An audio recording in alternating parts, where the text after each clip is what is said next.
guys, welcome back to Let's Talk Moto. I thought I'd give you guys a little brief summary of what I thought about the Daytona Supercross. Nice sunny day out here in Austria for a change, but it looks like we're heading back into spring. Sorry if you hear some shouting around. We're at a sports training facility for athletes, and there are some kids that are out there enjoying the beach volleyball courts. But anyway, let's talk about beach. The sand section we had at Daytona was pretty tough. What was really nice, that's where some of the passes were made. This is a track that is normally pretty tough to pass. The sand section gave some opportunity to the riders to make passes, and you really had to be clever about whether you were going to go for that inside line, which was really rough going into it, or running the outside, which was pretty wide and far away, but it was the safer option and giving you a good run out of the turn. Alright, so let's start with the lights class, and just the obvious bad start from Justin Cooper. And is this a sign of things to come? Is the pressure already starting to mount on him early on in the season? He certainly is the fastest rider, and I'm actually going to throw something out there and say that I think he is probably the fastest rider in the 250 class on both coasts at the moment.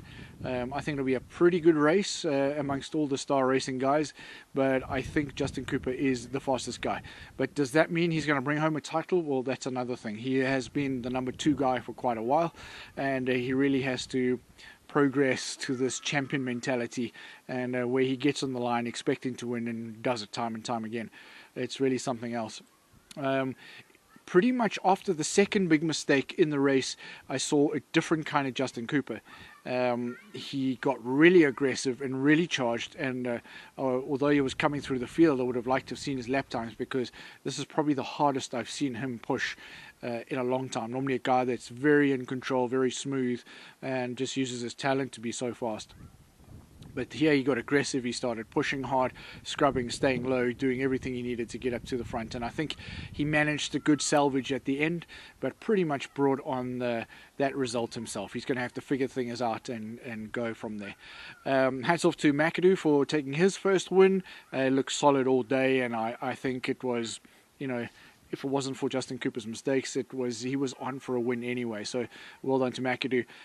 Just the 2 riders I really want to mention before I move on to the 450 class. Styles Robertson, man, what a ride from him after a disaster round 1, where he probably went away thinking, wow, I've ruined the chances of a championship contender in his first round ever, and also put himself out of action.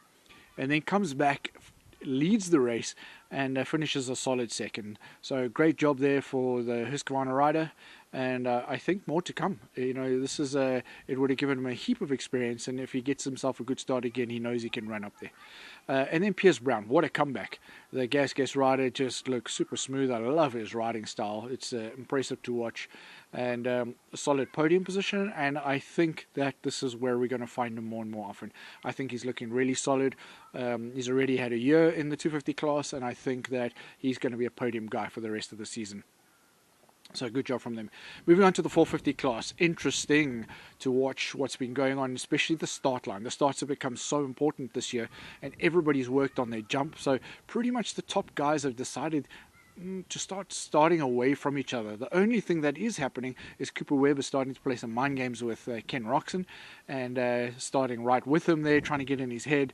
It's a little bit of mind games going on, and that's good. That's good for the spectators, good for the sport. It is a championship, and you're going to have to play as hard as you can to go out there and get it. And obviously Cooper Webb in that turn 2 made the move, and I don't believe it was dirty. It was aggressive, and it was a statement, and it paid off for him in the end. He finished ahead of Ken Roczen, so good on Cooper Webb. I know there's lots of people hating on him for that, but to be perfectly honest, I think it was a championship move. He had to do it, and I think Ken is going to have to start playing as hard as well if he wants this championship. He's riding against a rider that really wants it, so Ken's going to have to want it as well. Eli Tomac, hats off to him, and I think he can be thankful that Cooper Webb did what he did. But I wonder if he already knew that. So he knew that those two were going to be pretty quick into turn 1.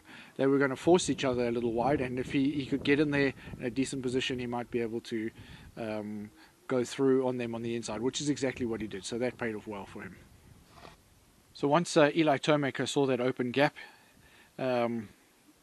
made sure that he held onto it, and then I think pretty much by turn 3, once he knew he was in the front, he wasn't going to turn back from there. He is Mr. Daytona, and the rougher the track got, the better he got. He knows that he is a master of this, and yeah, 5 in a row now for Eli Tomac. But whilst he checked off in the front, we have to talk about Aaron Plessinger. Revitalized, that's the word. We always knew he had the talent, lacking a little bit of confidence, but more than anything, I think there's been so much adjustment done to the bike for him to get comfortable with that bike now. I think that's been the main change for him, and he's now feeling really comfortable to ride it like he used to ride the 250. That's been an important factor for him. He likes to ride loose and kind of light on the bike. So yeah, I think it's a good job from Yamaha and the Star Racing team to get the bike the way that Aaron likes it. I think it's nimble now, turning well, and I think he feels comfortable to push it pretty hard. Well, closing down on Eli Tomac at Daytona, that's not going slowly, and it was for quite a while. Now he just has to figure out how to bring it home. Obviously rode a little over the top in the beginning, got himself a little tired. That allowed Cooper Webb to close the gap up, and if you give Cooper Webb half a sniff, as we know, in that final lap, he's going to take it. Aaron Plessinger is not the only one that succumbed to that. Ken Roczen many times, and not just Ken Roczen, many other riders.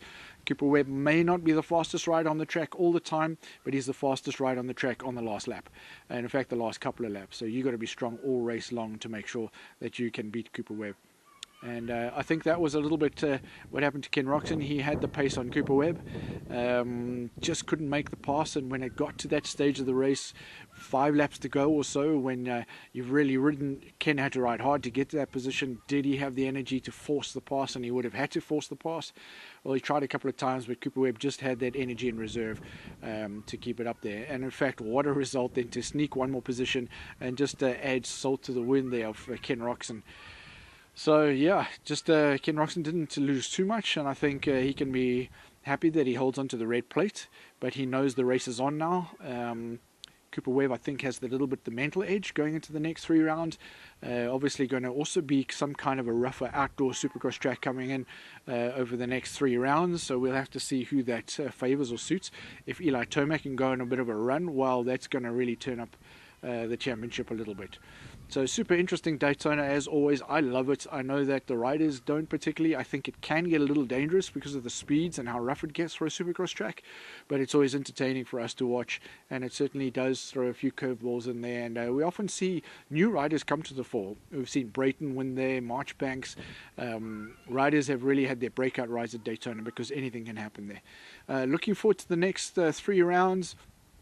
Let's see what happens in that 250 class, and the championship's on. Cooper Webb, Ken Roczen, and let's see what Eli Tomac can do. Thanks again, guys, for coming back to my channel. Remember to hit the like button and subscribe. As of course we grow the channel, we're going to get a little more detail into race breakdowns and some insights for you. But this is where it all starts. Thanks for joining us once again. We'll catch you back around for the next round.